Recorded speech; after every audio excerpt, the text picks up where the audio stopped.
12ನೇ ಶತಮಾನದ ಯುಗದ ಉತ್ಸಾಹ ಎಂದು ಶರಣರಿಂದ ಗೌರವಿಸಲ್ಪಟ್ಟ ಅಪ್ಪ ಬಸವಣ್ಣನವರು ತಮ್ಮ ಕಾರ್ಯಕ್ಷೇತ್ರದಲ್ಲಿ ಪರಿಪೂರ್ಣವಾಗಿ ಎಷ್ಟು ಕಾಲ ಈ ಸಮಾಜದ ಓರೆಕೋರೆಗಳನ್ನು ತಿದ್ದಲಿಕ್ಕೆ ಪ್ರಯತ್ನ ಮಾಡಿದ್ರು ಅನ್ನುವಂಥದ್ದಕ್ಕೆ ಅವ್ರದ್ದೇ ಒಂದು ವಚನ ಸಾಕ್ಷಿಯಾಗಿದೆ. ಅದರಲ್ಲಿ ಅವರು ಹೇಳ್ತಾರೆ, ಕಲ್ಯಾಣ ಭಕ್ತಿಗೆ ಬೀಡಾದದ್ದು 36 ವರ್ಷ, ಅನುಭವಕ್ಕೆ ಸದನವಾದದ್ದು 27 ವರ್ಷ ಅಂತ ಹೇಳ್ತಾರೆ. ಅದರ ಅರ್ಥ ಕಲ್ಯಾಣದ ಅಂಗಳದಲ್ಲಿ ಪ್ರಧಾನಿಗಳಾಗಿ ಅವರು ಕಾರ್ಯನಿರ್ವಹಿಸಿದ್ದು, ಅಂದರೆ ಅವರು ಕಲ್ಯಾಣದಲ್ಲಿ ನಿವಾಸ ಮಾಡಿದ್ದು 36 ವರ್ಷಗಳು. ಆ 36 ವರ್ಷಗಳಲ್ಲಿ 27 ವರ್ಷಗಳ ಕಾಲ ಅನುಭವ ಮಂಟಪ ನಿರ್ಮಾಣ ಮಾಡಿ ಅದರಲ್ಲಿ ಸಂಪೂರ್ಣವಾಗಿ ಅನುಭವ ಮಂಟಪ ಕಾರ್ಯನಿರತವಾದದ್ದು 27 ವರ್ಷ. ಅಂದರೆ ಒಟ್ಟು 36 ವರ್ಷದಲ್ಲಿ ಅಪ್ಪ ಬಸವಣ್ಣನವರ ಸಾಧನೆ, ಅದನ್ನು ನಾವು ಗಮನಿಸಬೇಕು. ಕೇವಲ 36 ವರ್ಷದಲ್ಲಿ ಯಾವುದೇ ಒಂದು ವಿದ್ಯುನ್ ಮಾಧ್ಯಮಗಳಿರಲಿಲ್ಲ, ತಾಂತ್ರಿಕ ಸಹಕಾರ ಇರಲಿಲ್ಲ. ಅಂಥ ಸನ್ನಿವೇಶದಲ್ಲೂ ಆಫ್ಘಾನಿಸ್ತಾನದಿಂದ ಹಿಡಿದು ಕನ್ಯಾಕುಮಾರಿಯವರೆಗಿರ್ತಕ್ಕಂಥ ಈ ಭೂಪ್ರದೇಶದಲ್ಲಿ ಎಲ್ಲ ಸಮಾನ ಮನಸ್ಕ ಕಾಯಕದ ಶರಣರನ್ನೆಲ್ಲ ಒಟ್ಟುಗೂಡಿಸಿ ಅವರೆಲ್ಲರ ಮನಸ್ಸಿನಲ್ಲಿ ಅದ್ಭುತವಾಗಿರುವಂಥ ಆತ್ಮವಿಶ್ವಾಸವನ್ನು ತುಂಬಿ ಸನ್ಮಾರ್ಗಕ್ಕೆ ಪ್ರೇರಣೆಯನ್ನು ಕೊಟ್ಟು ಶರಣರನ್ನಾಗಿಸಿದ ವಿಚಾರ ಇದೆಯಲ್ಲ, ಇದು ಊಹೆ ಮಾಡಲಿಕ್ಕೂ ಸಾಧ್ಯ ಇಲ್ಲದೆ ಇರತಕ್ಕಂಥದ್ದು. ಅಪ್ಪ ಬಸವಣ್ಣನವರ ಕಾಲದ ಶರಣೆಯರನ್ನು ನಾವು ಕುರಿತು ಯೋಚನೆ ಮಾಡೋದಾದರೆ, ಅನೇಕ ಮಂದಿಗೆ ಅಕ್ಷರ ಅನ್ನೋದೊಂದಿದೆ, ಓದು ಬರಹ ಅನ್ನುವಂಥದ್ದೇ ಗೊತ್ತಿಲ್ಲದೆ ಇದ್ದಂಥ, ವಂಶಾನುಗತವಾಗಿ ನಿರಕ್ಷರಿಗಳಾಗಿ ಕೇವಲ ಇನ್ನೊಬ್ಬರ ಸೇವೆ ಮಾಡೋದನ್ನಲೇ ತಮ್ಮ ಬದುಕನ್ನು ಸವಿಸಿ ಈ ಪ್ರಪಂಚ ಬಿಟ್ಟು ಹೋಗ್ತಾ ಇದ್ದಂಥ ಹೆಣ್ಣು ಮಕ್ಕಳು, ಕಸ ಗುಡಿಸುವ ಸತ್ಯಕ್ಕ, ಪಿಟ್ಟವ್ವೆ, ರೆಮ್ಮವ್ವೆ, ಕಾಳವ್ವೆ, ಇವರೆಲ್ಲ ವಚನಕಾರರಾಗಿ ಅದ್ಭುತವಾದ ರೀತಿಯಲ್ಲಿ ತಮ್ಮ ಅನುಭವವನ್ನು ಇನ್ನೊಬ್ಬರಿಗೆ ಹೇಳುವಂಥ ಎತ್ತರಕ್ಕೆ ಕೇವಲ 36 ವರ್ಷದಲ್ಲಿ ಬೆಳೆದರು ಅನ್ನೋದಿದೆಯಲ್ಲ, ಇದನ್ನು ನಾವು ಗಮನಿಸಿದಾಗ ಇಂದು ನಮಗೆ ಎಲ್ಲ ಅನುಕೂಲಗಳಿವೆ. ದೂರದರ್ಶನ ಇದೆ, ವಿದ್ಯುನ್ ಮಾಧ್ಯಮಗಳಿವೆ, ಮತ್ತು ಎಲ್ಲ ಕಡೆಯೂ ನಾವು ಹೋಗಿ ಬರಲಿಕ್ಕೆ ಸುಲಭವಾಗಿರ್ತಕ್ಕಂಥ ವಾಹನ ಸೌಲಭ್ಯ ಇದೆ. ದೂರದರ್ಶನ, ಟೆಲಿಫೋನ್ ಇತ್ಯಾದಿಗಳನ್ನೆಲ್ಲ ಇಟ್ಟುಕೊಂಡು ಇಡೀ ಪ್ರಪಂಚದ ಯಾವುದೇ ಮೂಲೆಯನ್ನು ಈ ಕ್ಷಣ ತಲುಪುವಂತಹ ಯೋಗ್ಯತೆ, ಅವಕಾಶಗಳು ನಮಗಿದ್ದರೂ ನಮ್ಮ ಬದುಕಿನಲ್ಲಿ ಇಂದಿನ 900 ವರ್ಷ ಬೇಡ, 100 ವರ್ಷದ ಲೆಕ್ಕ ನಾವು ತೆಗೆದುಕೊಂಡ್ರೆ ಒಬ್ಬ ಪಿಟ್ಟವ್ವೆಯನ್ನು, ಒಬ್ಬ ಕಾಳವ್ವೆಯನ್ನು, ಒಬ್ಬ ಸತ್ಯಕ್ಕನನ್ನು ನಿರ್ಮಿಸುವಂತಹ ಶಕ್ತಿ ನಮಗೆ ಬರಲಿಲ್ವಲ್ಲ, ಯಾಕೆ? ಇದು ನಮ್ಮ ಆತ್ಮನಿರೀಕ್ಷಣೆ ಮಾಡ್ಕೊಳ್ಬೇಕಾದಂಥ ವಿಚಾರ. ಈ ಲೆಕ್ಕದಲ್ಲಿ ಎಂಥ ಆತ್ಮವಿಶ್ವಾಸವನ್ನು ಅಪ್ಪ ಬಸವಣ್ಣ ಬೆಳೆಸಿದ್ರು ಅನ್ನುವಂಥದ್ದಕ್ಕೆ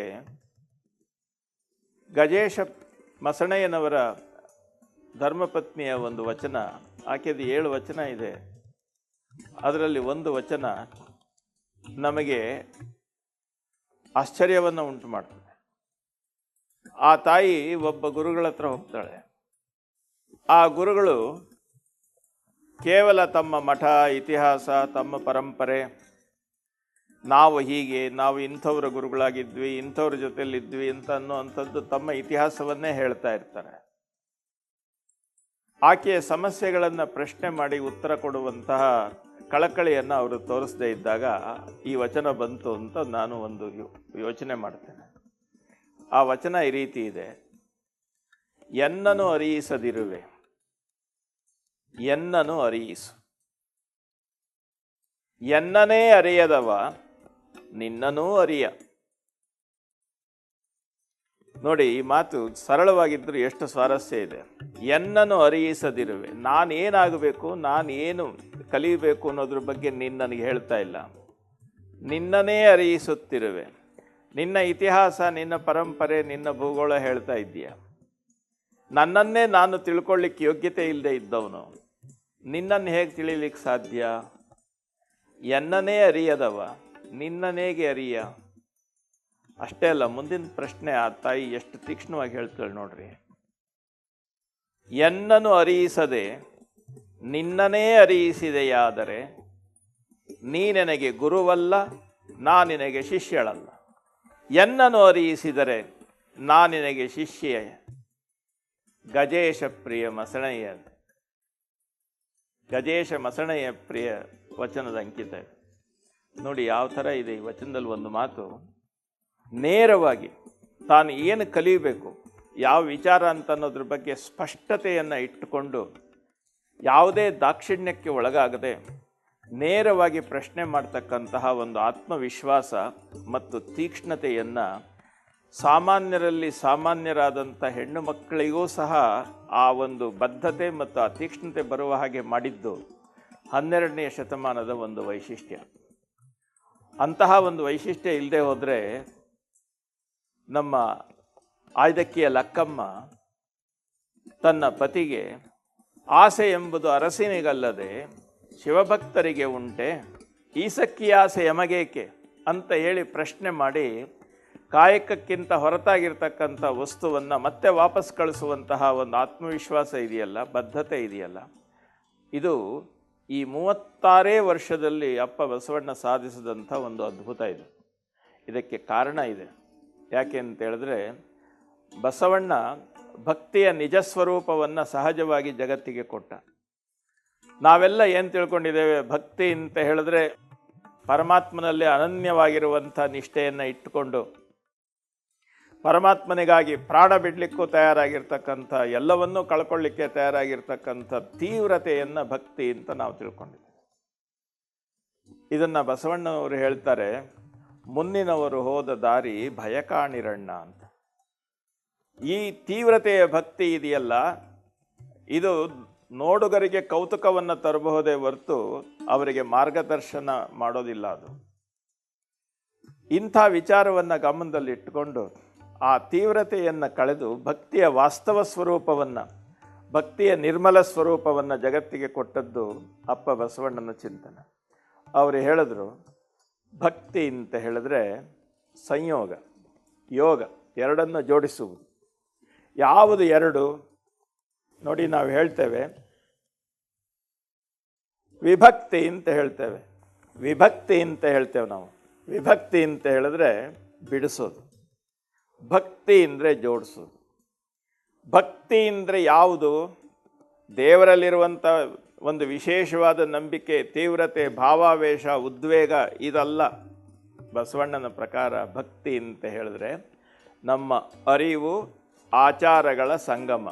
ಅಂದರೆ ನಮ್ಮ ನಡೆ, ನುಡಿ ಇವೆರಡೂ ಸಮನ್ವಯ, ಸಮರಸಗೊಳ್ಳುವುದೇ ಭಕ್ತಿ.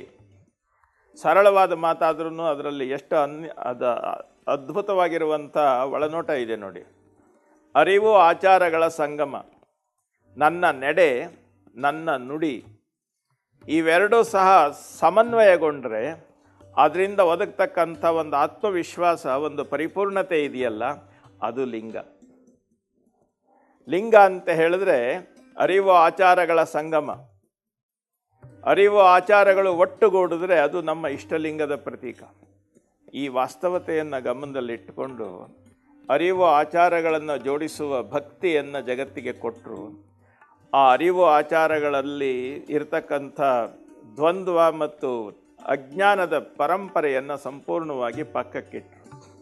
ನೋಡಿ, ಅವರು ಹೇಳ್ತಾರೆ, ಎನ್ನ ನಡೆಯೊಂದು ಪರಿ, ಎನ್ನ ನುಡಿಯೊಂದು ಪರಿ, ವಿಚಾರಿಸಿದರೆ ಏನೂ ಹುರುಳಿಲ್ಲವಯ್ಯ. ಇದು ಆತ್ಮನಿರೀಕ್ಷಣೆ ಮಾಡಿಕೊಂಡಂಥ ಒಂದು ಪ್ರಸಂಗ ಮೊದಲು. ಅದೇ ರೀತಿಯಲ್ಲಿ ಈ ಜಗತ್ತಿನಲ್ಲಿ ಇದ್ದಂಥ ಸಮಾಜವನ್ನು ನೋಡಿದಾಗ ಏನು ವಿದ್ವಾಂಸರು, ಪಂಡಿತರು ಬಹಳ ಜನ ಇದ್ದಾರೆ. ಆದರೆ ಅವ್ರು ಯಾರೂ ಸಹ ತಮ್ಮ ಮತ್ತು ಕಲ್ತಿದ್ದರ ಅರಿವು ಮತ್ತು ಆಚಾರದ ಬಗ್ಗೆ, ಸಮನ್ವಯದ ಬಗ್ಗೆ ಯೋಚನೆ ಮಾಡ್ತಾ ಇಲ್ವಲ್ಲ. ಏನಯ್ಯ ವಿಪ್ರರು ನುಡಿದಂತೆ ನಡೆಯರು, ತಮಗೊಂದು ಬಟ್ಟೆ ಶಾಸ್ತ್ರಕ್ಕೊಂದು ಬಟ್ಟೆ. ಇಲ್ಲಿ ವಿಪ್ರ ಅಂತ ಹೇಳಿದ್ರೆ ವಿದ್ವಾಂಸ, ಎಲ್ಲವನ್ನೂ ಕಲಿತವ, ನಾನೇ ಬುದ್ಧಿವಂತ ಅಂತ ತಿಳ್ಕೊಂಡವ. ತಾನು ಓದುವಂಥ ರೆಫರೆನ್ಸ್ ಬೇರೆ, ಆದರೆ ತನ್ನ ನಡವಳಿಕೆ ಬೇರೆ. ಇವುಗಳಲ್ಲಿ ಸಮನ್ವಯ ಇಲ್ಲ ಅಂತ ಹೇಳಿದ್ರೆ ಎಂತಯ್ಯ ಇವರ ಯುಕ್ತರೆಂಬೆ. ಹಾಗಾದರೆ ಈ ಕೊರತೆಯನ್ನು ಎಲ್ಲಿ ತುಂಬಬೇಕು? ಹೌದು, ಈ ರೀತಿ ಅರಿವು ಆಚಾರಗಳ ಸಮನ್ವಯದ ಕೊರತೆ ನನ್ನಲ್ಲಿ ಕಾಣ್ತಾ ಇರೋದ್ರಿಂದ, ಈ ಭಕ್ತಿ ನನ್ನಲ್ಲಿ ಇಲ್ಲದೆ ಇರೋದ್ರಿಂದ ನಾನು ಭಕ್ತಿ ಇಲ್ಲದ ಬಡವ. ಆ ಭಕ್ತಿ ಇಲ್ಲದ ಬಡವ ಅಂತ ಆದಮೇಲೆ ಆ ಬಡತನವನ್ನು ಹೋಗಲಾಡಿಸ್ಕೊಳ್ಳಿಕ್ಕೆ ನಾನು ನನ್ನ ಅರಿವನ್ನು ತುಂಬಿಕೊಳ್ಬೇಕಲ್ಲ, ಆಚಾರವನ್ನು ಸಮನ್ವಯಗೊಳಿಸ್ಕೊಳ್ಬೇಕಲ್ಲ. ಅದು ಎಲ್ಲಿ? ಅದಕ್ಕೆ ಕಾಯಕದ ಶರಣರ ಬಳಿ ಹೋಗಿ, ಕಾಯಕದಲ್ಲಿ ಸಂಪೂರ್ಣವಾಗಿ ತಮ್ಮನ್ನು ತಾವು ತೊಡಗಿಸ್ಕೊಂಡಿರ್ತಕ್ಕಂಥ ಆ ಕಾಯಕದ ಶರಣರ ಸಂಪರ್ಕ ಮಾಡಿ, ಅವರ ಜೊತೆಯ ಒಡನಾಟದಿಂದ ಅವರ ಅನುಭವದ ರಸಗಟ್ಟಿಯನ್ನೆಲ್ಲ ಸಂಗ್ರಹ ಮಾಡಿ ಅದನ್ನು ತನ್ನ ವ್ಯವಸ್ಥೆಯಲ್ಲಿ ತುಂಬಿಕೊಂಡರು. ಆ ಭಿಕ್ಷೆಯನ್ನು ಸ್ವೀಕಾರ ಮಾಡಿದ್ರು. ಅವರ ವಚನದಲ್ಲೇ ಹೇಳಿದ ಹಾಗೆ, ಭಕ್ತಿ ಇಲ್ಲದ ಬಡವನಾನಯ್ಯ, ದಾಸಯ್ಯನ ಮನೆಯಲ್ಲಿ ಬೇಡಿದೆ, ಚೆನ್ನಯ್ಯನ ಮನೆಯಲ್ಲಿ ಬೇಡಿದೆ, ಕಕ್ಕಯ್ಯನ ಮನೆಯಲ್ಲಿ ಬೇಡಿದೆ, ಇಂತಿ ಸರ್ವ ಪುರಾತನರು ನೆರೆದು ಭಕ್ತಿ ಭಿಕ್ಷವನಿಡಲಾಗಿ ಎನ್ನ ಪಾತ್ರೆ ತುಂಬಿತ್ತು ಕೂಡಲ ಸಂಗಮನೆ. ತನ್ನ ಪಾತ್ರೆಯಲ್ಲಿ ಪ್ರತಿಯೊಬ್ಬ ಕಾಯಕ ಶರಣರ ಅನುಭವ ಅರಳಿದ ಹೂಗಳ ಮಕರಂದವನ್ನು ಸಂಗ್ರಹ ಮಾಡಿ ತನ್ನ ಗೂಡಿನಲ್ಲಿ ತುಂಬಿಟ್ಟುಕೊಂಡ ಬಸವಣ್ಣ, ನಮ್ಮ ಹೂದೋಟದ ಎಲ್ಲ ಹೂಗಳ ಮಕರಂದವನ್ನು ಸಂಗ್ರಹ ಮಾಡಿದಂಥ ಜೇನು ತನ್ನ ಗೂಡಿನಲ್ಲಿ ಮಧುವನ್ನು ಸ್ವೀಕಾರ ಮಾಡಿದ ಹಾಗೆ ಎಲ್ಲ ಕಾಯಕದ ಶರಣರ ಅನುಭವವನ್ನು ಸಂಗ್ರಹ ಮಾಡಿ ತಂದಂಥ ಬಸವಣ್ಣ ಒಂದು ಅದ್ಭುತವಾಗಿರುವಂಥ ರೀತಿಯಲ್ಲಿ ತನ್ನ ಪಾತ್ರೆಯಲ್ಲಿ ಅದನ್ನು ಸಂಗ್ರಹಿಸಿದ. ಆ ಪಾತ್ರೆಗೆ ಎಲ್ಲ ಶರಣರು ಕೊಟ್ಟ ಹೆಸರು ಅನುಭವ ಮಂಟಪ. ಅನುಭವ ಮಂಟಪ ಅಂತ ಹೇಳಿದ್ರೆ ಎಲ್ಲ ಕಾಯಕ ಜೀವಿಗಳ ಅನುಭವದ ಒಂದು ಮನದಾಳದ ಆ ಒಂದು ಅದ್ಭುತವಾದ ಸಂಸ್ಕಾರದ ರಸಗಟ್ಟಿ ಅನುಭವ ಮಂಟಪವಾಯಿತು. ಆ ಅನುಭವ ಮಂಟಪದ ಅಧ್ಯಕ್ಷರಾಗಿ ಪ್ರಭುದೇವರು ಬಂದರು. ಆ ಅನುಭವ ಮಂಟಪ 27 ವರ್ಷಗಳ ಕಾಲ ಜನಸಾಮಾನ್ಯರಲ್ಲಿ ಆತ್ಮವಿಶ್ವಾಸದ ಅದ್ಭುತವಾಗಿರುವಂಥ ಬೆಳಕನ್ನು ತುಂಬುವುದರಲ್ಲಿ ಅದು ಕಾರ್ಯಗತವಾಯಿತು. ಇದು ಈ ಇತಿಹಾಸದ ನೆಲೆಯಲ್ಲಿ ನಾವು ಗಮನಿಸಬೇಕಾದದ್ದು ಸರಳತೆ. ಹಾಗಾದರೆ ಅನುಭವ ಅಂದರೆ ಯಾವುದು ಅಂತ ಹೇಳಿದ್ರೆ, ಅರಿವು ಆಚಾರಗಳ ಸಂಗಮ. ಹೇಗೆ ನಾವು ತಿಳಿಯುತ್ತೇವೆ ಅದರಂತೆ ನಡೀಬೇಕು, ಹೇಗೆ ನಡೀತೇವೆ ಅದರಂತೆ ನಾವು ತಿಳಿಯಬೇಕು. ಇವೆರಡರ ನಡುವೆ ಎಲ್ಲಿಯೂ ತರತಮ ಭಾವ ಬರಬಾರ್ದು, ಮೇಲು ಕೀಳು ಬರಬಾರ್ದು ಅನ್ನುವಂಥ ವ್ಯವಸ್ಥೆಯನ್ನು ಸಹಜವಾಗಿ ರೂಪಿಸ್ಕೊಂಡ್ರು. ಅದಕ್ಕೋಸ್ಕರ ಹೇಳಿದ್ರು, ಶಾಸ್ತ್ರ ಗ್ರಂಥಗಳನ್ನು ಇಟ್ಟುಕೊಂಡು ಲೋಕದ ಡೊಂಕ ನೀವೇಕೆ ತಿದ್ದುವಿರಿ. ಈ ಜಗತ್ತಿನಲ್ಲಿ ನೋಡಿ, ಅವನು ತಪ್ಪು ನಡೀತಾ ಇದ್ದಾನೆ, ಇವನು ತಪ್ಪು ನಡೀತಾ ಇದ್ದಾನೆ, ಅದು ಸರಿ ಇಲ್ಲ, ಇದು ಸರಿ ಇಲ್ಲ, ಅವರು ಹಾಗೆ ಇವರು ಹೀಗೆ ಅಂತ ಹೇಳಿ ನಾವು ಓತಪ್ರೋತವಾಗಿ ಭಾಷಣ ಮಾಡ್ತೇವೆ, ಲೋಕದ ಡೊಂಕ ತಿದ್ದುವ ಕೆಲಸ ಮಾಡ್ತೇವೆ. ಆದರೆ ಅಪ್ಪ ಬಸವಣ್ಣ ಹೇಳಿದ್ರು, ನಿಮ್ಮ ನಿಮ್ಮ ತನುವ ಸಂತೈಸಿಕೊಳ್ಳಿ, ನಿಮ್ಮ ನಿಮ್ಮ ಮನವ ಸಂತೈಸಿಕೊಳ್ಳಿ ಅಂತ ಹೇಳಿದ್ರೆ, ತನು ಕಾಯಕ ಅಂದರೆ ಕರ್ತವ್ಯ ಆಚಾರಕ್ಕೆ ಸಂಬಂಧಪಟ್ಟಂಥದ್ದು, ಮನಸ್ಸು ಅರಿವಿಗೆ ಸಂಬಂಧಪಟ್ಟಂಥದ್ದು. ಅರಿವು ಆಚಾರಗಳಲ್ಲಿರ್ತಕ್ಕಂಥ ನ್ಯೂನತೆಗಳನ್ನು ಸರಿಪಡಿಸಿಕೊಳ್ಳಿ. ನೆರಮನೆಯ ದುಃಖಕ್ಕೆ ಅಳುವವರ ಮೆಚ್ಚ ಕೂಡಲ ಸಂಗಮ ದೇವ.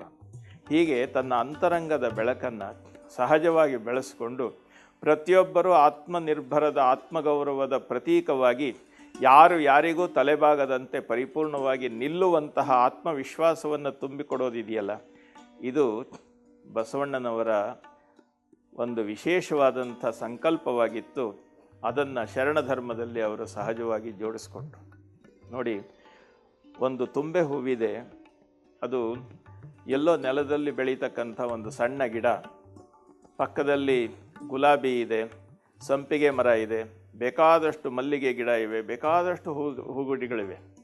ಆದರೆ ಯಾವುದೇ ಒಂದು ಸನ್ನಿವೇಶದಲ್ಲಿ ನೀವು ನೋಡಿ, ಒಂದು ತುಂಬೆ ಹೂವು ಅಥವಾ ಒಂದು ಗುಲಾಬಿ ಹೂವು ಇವುಗಳನ್ನು ಪಕ್ಕದಲ್ಲಿ ಇಟ್ಟಾಗ ತುಂಬೆ ಹೂವು ಯಾವತ್ತೂ ನಾಚಿಕೆಯಿಂದ ಕೀಳರಿಮೆಯಿಂದ ತಾನು ತಲೆ ತಗ್ಸೋದಿಲ್ಲ. ಯಾಕೆ ಅಂತ ಹೇಳಿದ್ರೆ, ನಾನು ಪರಿಪೂರ್ಣವಾಗಿ ತುಂಬೆಯಾಗಿ ಬೆಳೆದಿದ್ದೇನೆ ಅಂತ ಹೇಳಿ ಆತ್ಮವಿಶ್ವಾಸ ಅದಕ್ಕಿರುತ್ತೆ.